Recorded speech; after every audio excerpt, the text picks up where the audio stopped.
அஸ்ஸலாமு அலைக்கும். Hi viewers, welcome to Dreame channel. இன்றைக்கி இந்த வீடியோவில் நம்ம என்ன பார்க்க போகிறோன்னா, சொர்க்கத்தில் நமக்கு கிடைக்கும் நன்மைகள் என்ன என்பதை ஒரு கேள்வி பதிலாக இப்போது பார்க்கலாம். வாங்க வீடியோக்குள்ளே போகலாம். சொர்க்கத்தில் ஏற்படுகிற நன்மைகள், அங்கு என்ன சிறப்புகள் இருக்கிறது என்பதை பற்றி நாம் இப்போது அறிவோம். சொர்க்கத்தில் நுழையும் மனிதர்கள் எந்த நபியின் உருவத்தில் நுழைவார்கள் என்று தெரியுமா? சொர்க்கத்தில் நுழையும் மனிதர்கள் நபி ஆதாம் அலைஹிஸ்ஸலாம் அவர்களின் உருவத்தில் நுழைவார்கள். சொர்க்கவாசிகளின் உடை எதனால் ஆனது? சொர்க்கவாசிகளின் உடை பட்டு துணிகளால் ஆனது. சொர்க்கத்தில் பசி இருக்குமா? சொர்க்கத்தில் பசி என்பதே இருக்காது. சொர்க்கத்திலேயே உயர்ந்த சொர்க்கம் எது? சொர்க்கத்திலேயே உயர்ந்த சொர்க்கம் ஜன்னத்துல் ஃபிர்தோஸ் என்ற சொர்க்கம். சொர்க்கவாசிகள் எதை பார்த்து மகிழ்ந்து போவார்கள்? சொர்க்கவாசிகள் அல்லாஹ்வை பார்த்து மகிழ்ந்து போவார்கள். சொர்க்கவாசிகளுக்கு சலாம் யார் கூறுவார்கள்? சொர்க்கவாசிகளை பார்த்து வானவர்கள் சலாம் கூறுவார்கள். சொர்க்கவாசிகளின் முதல் உணவு என்ன தெரியுமா? சொர்க்கவாசிகளின் முதல் உணவு மீன் ஈரலில் ஒரு பகுதியாகும். சொர்க்கவாசிகளின் உயரம் எவ்வளவு என்று தெரியுமா? சொர்க்கவாசிகளின் உயரம் 60 முழம் என கூறப்படுகிறது. சொர்க்கவாசிகளுக்கு எந்த வகையான பாத்திரங்கள் வழங்கப்படும் என தெரியுமா? சொர்க்கவாசிகளுக்கு தங்கத்திலான பாத்திரங்கள் வழங்கப்படும். சொர்க்கத்தில் நுழையும் போது வானவர்கள் நம்மளை பார்த்து என்ன சொல்வார்கள் என்று தெரியுமா? சொர்க்கத்தில் நுழையும் போது வானவர்கள் நம்மளை பார்த்து சலாம் கூறுவார்கள், வாழ்த்துக்கள் தெரிவிப்பார்கள், பயப்படாதீர்கள் என கூறுவார்கள். சொர்க்கவாசிகள் சோர்வடைய மாட்டார்கள் என எந்த சூரா கூறுகிறது?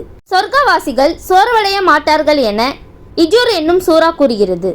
சொர்க்கத்தில் இருப்பவர்களுக்கு வயது எவ்வளவு ஆக இருக்கும் என்று தெரியுமா?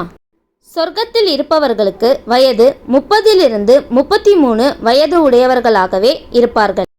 சொர்க்கத்தில் எத்தனை வாசல்கள் உள்ளன என்று தெரியுமா? சொர்க்கத்தின் வாசல்கள் மொத்தம் 8 வாசல்கள் இருக்கின்றன. தொழுபவர்கள் எந்த வழியாக சொர்க்கத்தில் நுழைவார்கள்? தொழுபவர்கள் சலா என்ற வாசல் வழியாக நுழைவார்கள். நோன்பாளிகள் எந்த வாசல் வழியாக செல்வார்கள்? நோன்பாளிகள் ரயான் என்ற வாசல் வழியாக செல்வார்கள். சொர்க்கத்தின் ஆறுகள் எதனால் ஓடப்படும்? சொர்க்கத்தின் ஆறுகள் பால், தேன், மது போன்ற ஆறுகள் இருக்கும். சொர்க்கத்தில் மரணம் என்பது உண்டா? சொர்க்கத்தில் மரணம் என்பதே கிடையாது. சொர்க்கத்தில் இருப்பவர்களுக்கு தூக்கம் வருமா? சொர்க்கத்தில் இருப்பவர்களுக்கு அறவே தூக்கம் வராது. சொர்க்கத்தில் நிரந்தரமாக இருப்பது எது தெரியுமா?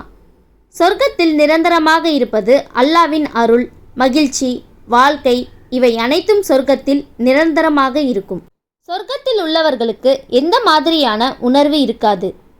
சொர்க்கத்தில் உள்ளவர்களுக்கு போராமை போன்ற உணர்வுகள் இருக்காது. சொர்க்கத்தின் கிரீடம் யாருக்கு வழங்கப்படும் தெரியுமா? சொர்க்கத்தின் கிரீடம் குர்ஆன் ஓதியவர்களுக்கு வழங்கப்படும். சொர்க்கவாசிகளின் வேர்வை எப்படி இருக்கும் என தெரியுமா? சொர்க்கவாசிகளின் வேர்வை கஸ்தூரி மணத்தை போன்று இருக்கும். சொர்க்கத்தில் கிடைக்கும் மிகப்பெரிய அருள் எது என தெரியுமா? சொர்க்கத்தில் கிடைக்கும் பெரிய அருள் அல்லாஹ்வை திருப்திப்படுத்துவது. சொர்க்கத்தின் வாழ்க்கை எவ்வளவு நாள் நமக்கு இருக்கும்? சொர்க்கத்தின் வாழ்க்கை அது எப்போதுமே நிரந்தரமாகவே நமக்கு அமைந்துவிடும். சொர்க்கத்தில் சூரியன் இருக்குமா? சொர்க்கத்தில் சூரியன் இருக்காது. சொர்க்கவாசிகள் எப்போதுமே இளமையாகவே இருப்பார்களா?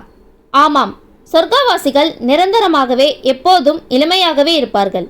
சொர்க்கவாசிகளின் முகங்கள் எப்படி இருக்கும்? சொர்க்கவாசிகளின் முகங்கள் மிக பிரகாசமாக இருக்கும். அன்பார்ந்த சகோதர சகோதரிகளே, சொர்க்கத்தில் இவ்வளவு நன்மைகள் இருப்பதை நாம் அறிந்து கொண்டோம்.